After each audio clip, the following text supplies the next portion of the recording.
मत जुर्अतो हिम्मत का है इजहार, सीधी बात रिवायात सहाफत का अलम बरदार, सीधी बात। नाज़रीन गिरामी अस्सलामु अलैकुम वरहमतुल्लाहि वबरकातुहू। सीधी बात के ताज़ा तरीन प्राइम टाइम में आप लोगों का इस्तकबाल है। नाज़रीन गिरामी में अंसार अज़ीज़ नदवी इस वक्त आप लोगों के सामने कुछ अहम तरीन ख़बरें, कुछ वायरल वीडियोस और कुछ तनक़ीदी तज़किये लेकर के हाज़िर हुआ। नाज़रीन 19 बच्चों को एक मरतबा फिर चाइल्ड प्रोटेक्शन वाली जो कमेटियाँ होती हैं उन्होंने बेंगलुरु में हिरासत में लिया, और क्यों ये मैं आपको बताऊँगा।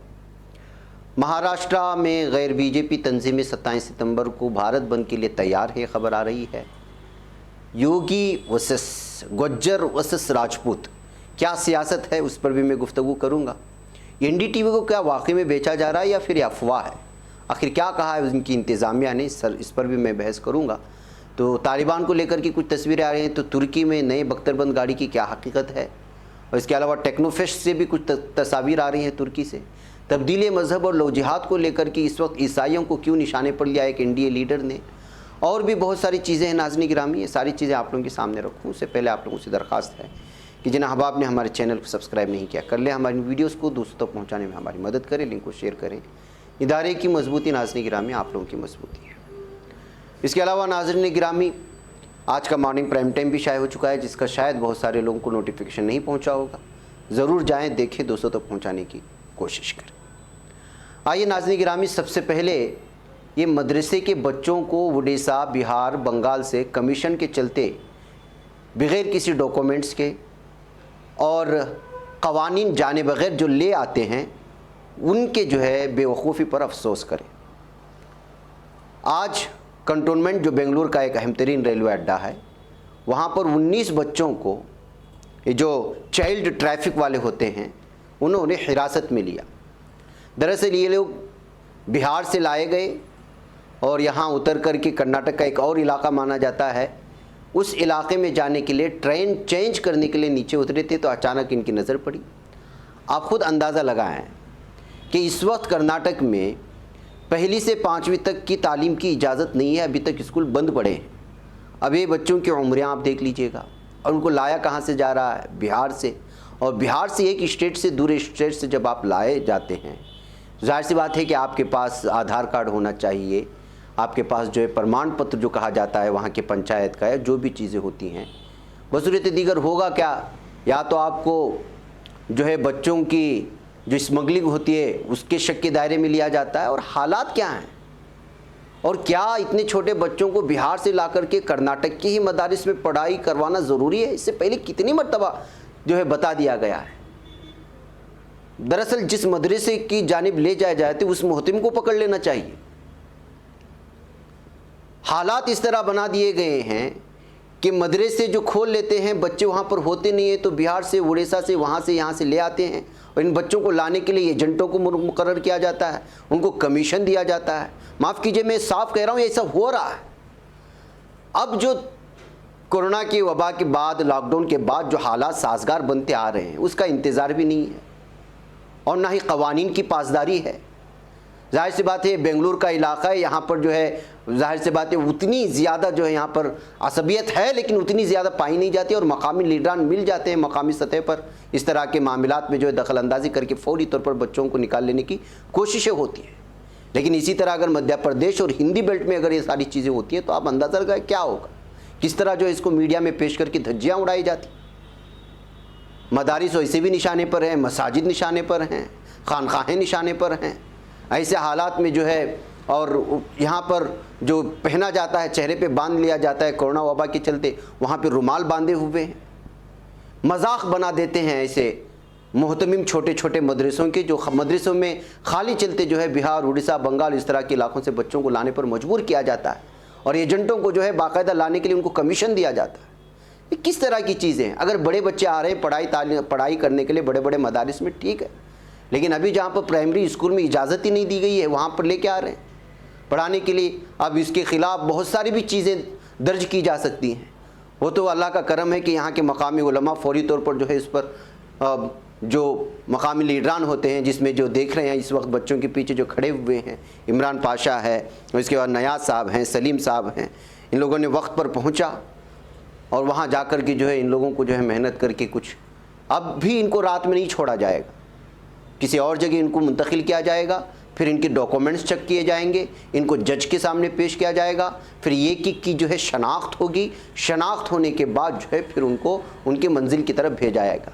अब वह मंजिल की जानिब भेजने के बाद अब इन बच्चों की उम्रें भी चेक की जाएंगी। उम्रें देखने के बाद ये महसूस किया जाएगा कि भाई कौन से मदरसे में इतनी उम्रों के बच्चों को जब तालीम देना ही नहीं है पहली से 5वीं तक, तो ये बच्चों को किस दर्जे में दाखिला मिलेंगे।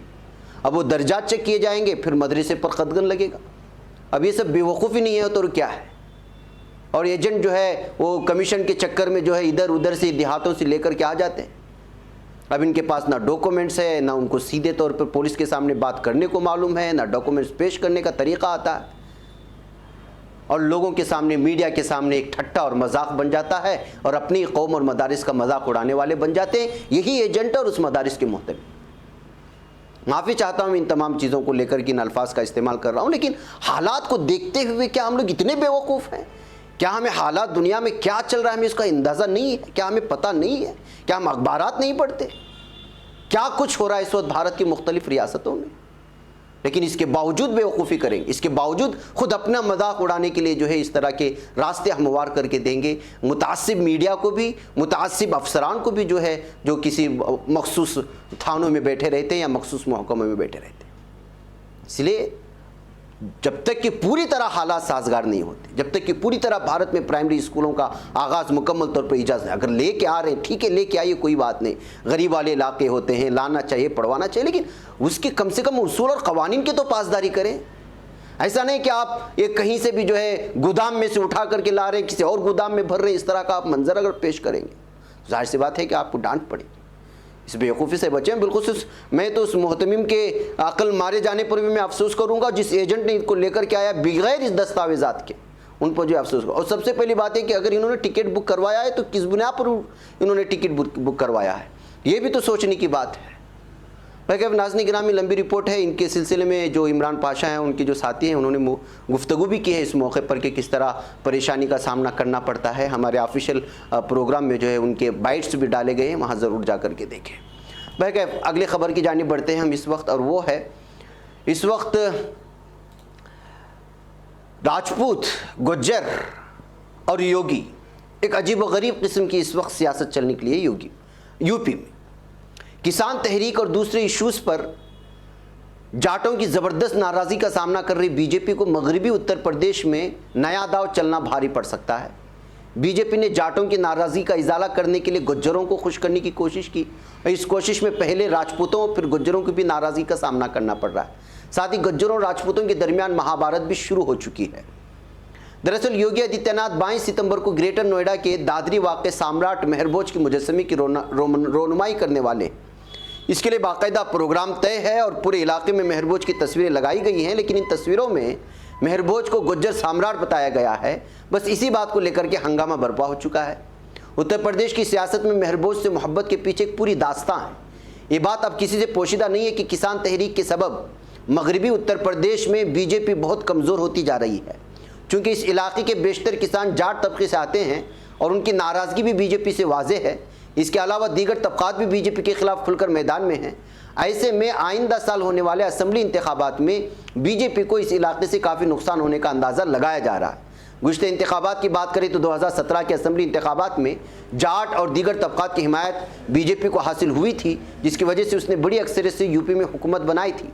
लेकिन अब बीजेपी इस बात को लेकर काफ़ी परेशान है कि किसान तहरीक से हो रहे नुकसान का इजाला हो भी तो कैसे हो, और ब्राह्मण समाज भी इसके मुखालिफ में आ चुका है। वो खबर भी हमने कल प्राइम टाइम में आप लोगों के सामने रखा था। इसके लिए वज़ीर आला योगी आदित्यनाथ और बीजेपी ने नए रास्ते शुरू कर दिए हैं। दरअसल ये तबसरा है हमारे जावेद छोलसी का, जिनका जो है अखबार में शाये हुआ है, जिसके हवाले से मैं ये चीज़ें आप लोगों के सामने पेश कर रहा हूँ कि इसी अमल में बीजेपी ने मगरबी उत्तर प्रदेश में गुज्जरों को खुश करने की कोशिश की है। गुज्जरों को खुश करने के लिए योगी 22 सितंबर को नोएडा के गुज्जर अक्सरियती इलाके दादरी असेंबली हल्के में गुज्जर सम्राट मेहरभोज की मुजस्समे की रोनुमाई करने के लिए पहुंचने वाले हैं। जहां तक याद आता है, अपने दौर में योगी का यह पहला गुज्जर अक्सरियती इलाके का दौरा होगा।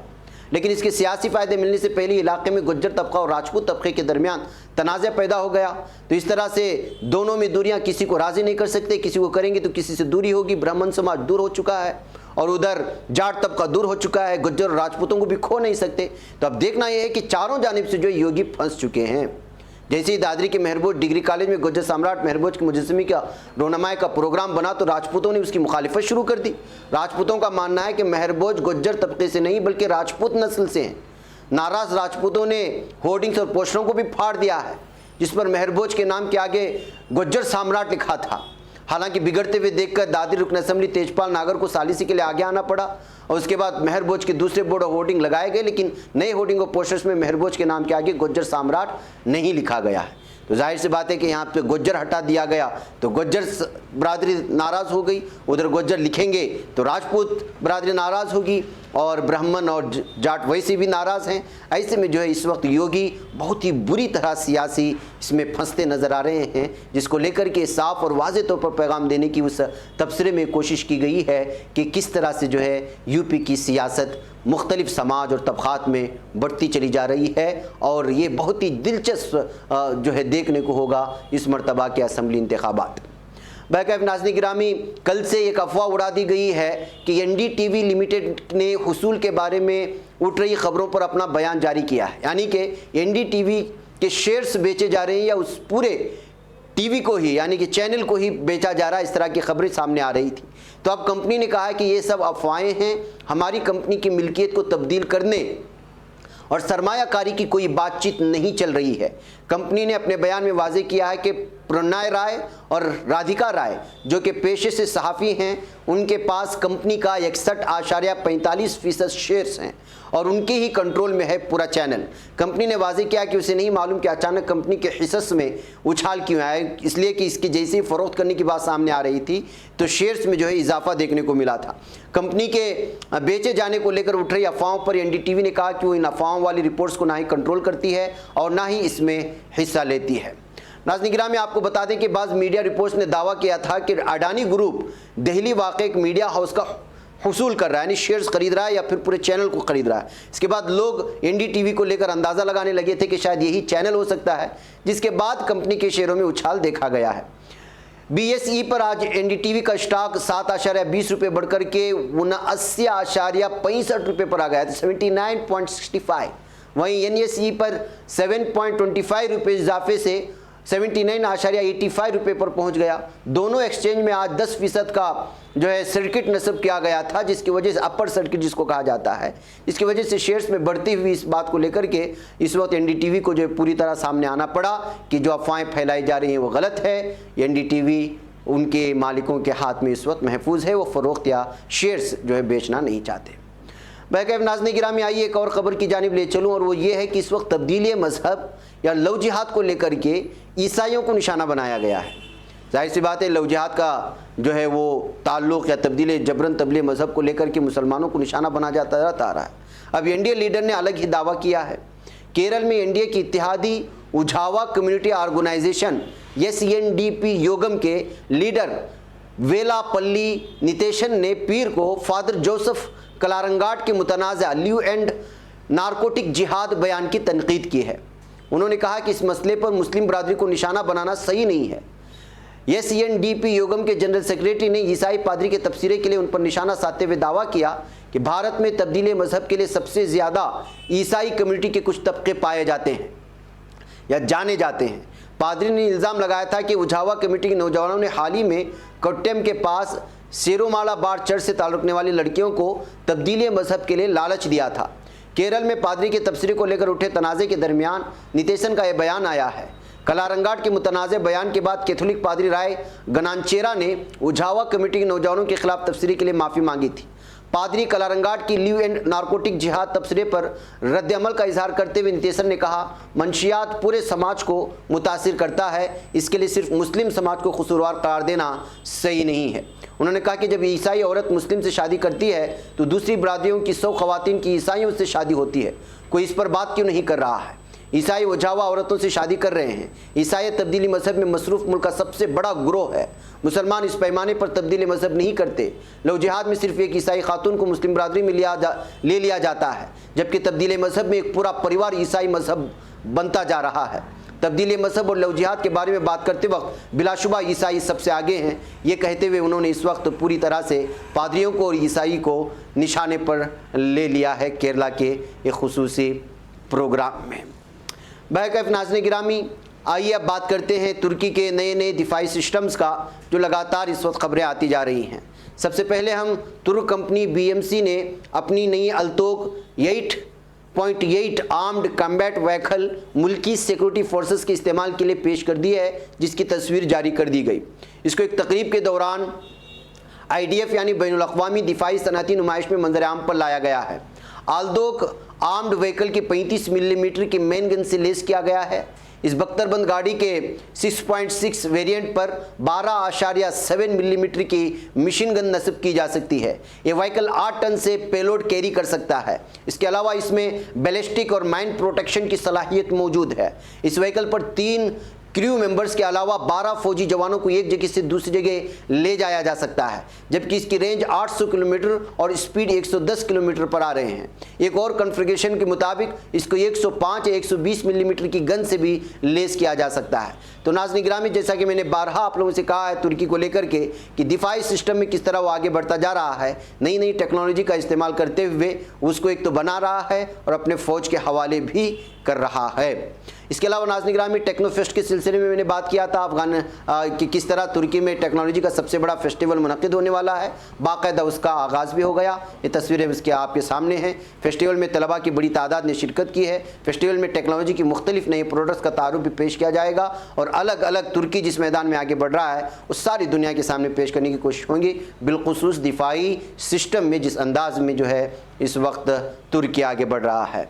नाज़रीन गिरामी, मदीनतुल मुनव्वरा में उम्रा ज़ायरीन की आमद बढ़ती जा रही है। एयरपोर्ट पर अमले ने ज़ायरीन का इस्तकबाल किया। आपको मालूम होना चाहिए कि सऊदी हुकूमत ने बल्कि कई सारे मुल्कों को वैक्सीनेशन का अमल मुकम्मल करने वालों की उम्रा की इजाज़त दे दी है, जिसके बाद बड़े पैमाने पर दुनिया भर से लोग उम्रा की अदायगी के लिए इस वक्त सऊदी अरब का रख्ते सफ़र बांध रहे हैं, जिसकी कुछ तस्वीर मदीने के एयरपोर्ट से आती हुई सामने आई तो आपके सामने पेश कर दी गई।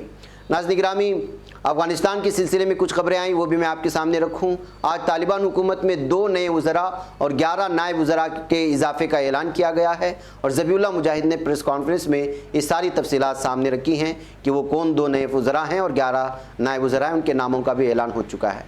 नाज़रीन गिरामी, आज कुछ और तस्वीरें आई और वो ये है कि तालिबान ने गाड़ियाँ मालिकान को वापस कर दी। यानी गुज़िश्ता हुकूमत में कंदूज के ज़िले इमाम साहब के शेरखान बंदरगाह में साबिक़ हुकूमत ने जो गाड़ियाँ जब्त करके रखी हुई थी वो उनके मालिकान के हवाले कर दी गई हैं, उसको जो हुकूमत ने इस्तेमाल में नहीं लिया। और उसके उधर नाज़रीन गिरामी, एक ख़बर इस वक्त फ़्रांस के हवाले से सामने आ रही है और इस ख़बर से आप साफ़ तौर पर अंदाज़ा लगा सकते हैं कि वो ममालिक जिन ममालिक में अल्लाह ताला ने कुदरती ज़खायर रखे हुए हैं, वहाँ से दूसरे ममालिक किस तरह जंग फैला करके फ़ायदा उठाते हैं।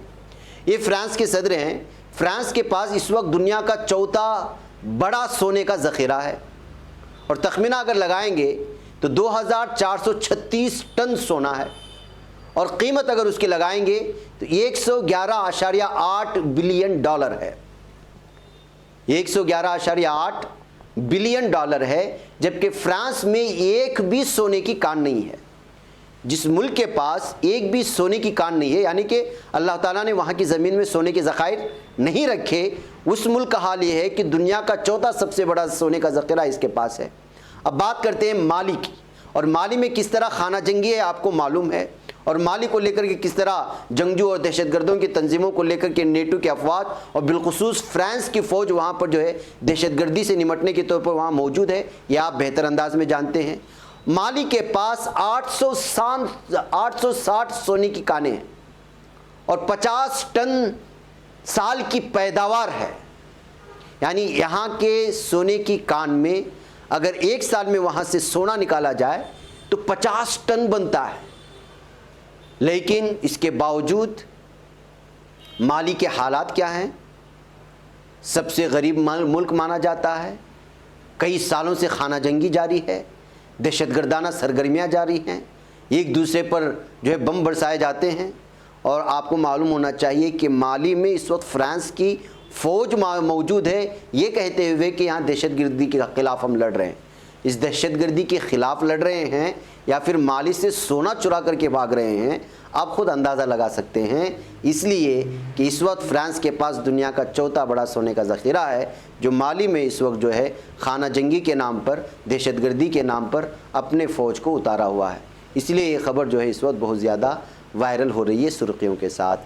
बहरकैफ नाज़रीन, अफ़गानिस्तान के वज़ीर आज़म मुल्ला मोहम्मद हसन अखोंद से सदारती महल में पाकिस्तान, रूस और चीन के खुसूसी नुमाइंदों की मुलाकात हुई है। वज़ीर ख़ारिजा मौलवी अमीर ख़ान मुत्तकी, वज़ीर ख़ज़ाना गुल आगा और दीगर भी इस वक्त मौजूद थे और इस पर खुसूसी तौर पर जो है अफ़गानिस्तान की तरक्यात को लेकर के गुफ्तगू हुई है इन तीनों ममालिक के लीडरान के साथ।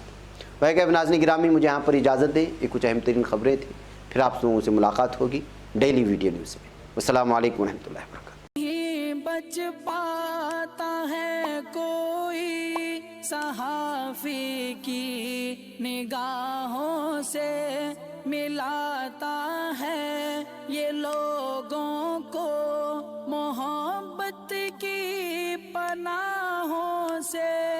करम और दर्द मंदी का है एक संसार, सीधी बात। अज़ीमत जुर्अतो हिम्मत का है इज़हार, सीधी बात। अज़ीमत जुर्अतो हिम्मत का है इज़हार, सीधी बात। ये चैनल हक निगर बनकर कुचल देता है फितनों को।